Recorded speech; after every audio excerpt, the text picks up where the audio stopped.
Keputusan kerajaan meneruskan pemberian peruntukan untuk 63 sekolah persendirian Cina di seluruh negara perlu dihentikan. Fellow kanan Majlis Profesor Negara Profesor Emeritus Datuk Dr. Teo Kok Siong berkata sekolah persendirian Cina itu tidak seharusnya diberikan keistimewaan kerana sekolah berkenaan tidak mematuhi Akta Pendidikan 1996. Kok Siong berkata sekolah persendirian Cina itu juga gagal menggunakan bahasa kebangsaan iaitu bahasa Melayu sebagai bahasa pengantar utama serta kurikulum kebangsaan dalam sistem pembelajaran seperti yang diperuntukkan bahagian 17 dan 18 dalam akta yang sama. Jadi sekolah menengah persendirian Cina ini yang menawarkan sijil pendidikan UEC ini langsung tidak terikat dengan bahagian 17 dan 18 itu.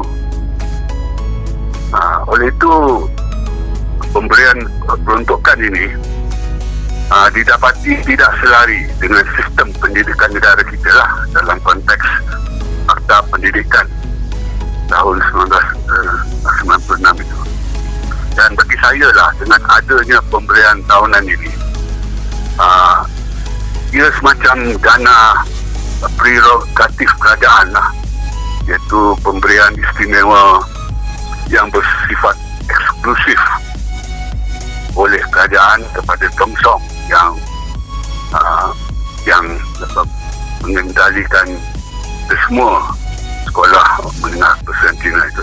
Kok Siong ketika dihubungi TV Pertiwi menegaskan pemberian peruntukan secara tahunan adalah tidak layak dan cukup sekadar pemberian ihsan yang berupa one-off iaitu pada tahun 2019 lalu sahaja ketika kerajaan PH menjadi kerajaan. Sebaliknya, beliau berkata peruntukan kepada sekolah persendirian Cina di bawah kendalian Dong Zong itu boleh dialihkan kepada sekolah kebangsaan, jenis kebangsaan dan swasta yang mematuhi Akta Pendidikan 1996. Ya, sebagai institusi pendidikan swasta yang tidak pun mematuhi bahagian 17 dan 18 itu, sepatutnya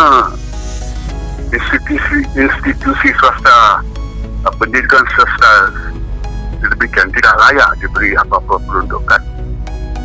Ada institusi pendidikan swasta yang lain, tetapi mereka mematuhi bahagian 17, iaitu mereka menggunakan bahasa kebangsaan sebagai bahasa pengantar utama. Mereka mematuhi bahagian 18, iaitu mereka menggunakan pakai kurikulum kebangsaan. Jadi kalau yang itu diberi peruntukan, kalaulah yang itu diberi peruntukan, kita boleh memahamilah keadaannya. Dia masih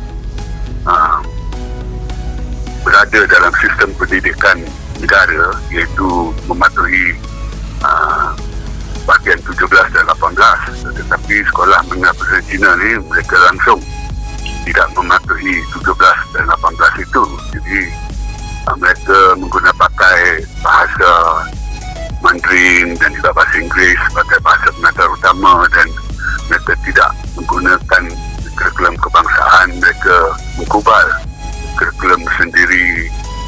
Jadi bagi saya ia tak selari lah, dan dengan itu tak boleh diberi apa-apa jua peruntukan. Dan kalau kerajaan baik hati, saya kira atas apa-apa jua alasan, pemberian itu harus bersifat sekali sahaja, iaitu dalam bahasa Inggeris one off, sekali itu sahaja, dan bukan bersifat tahunan seperti yang berlaku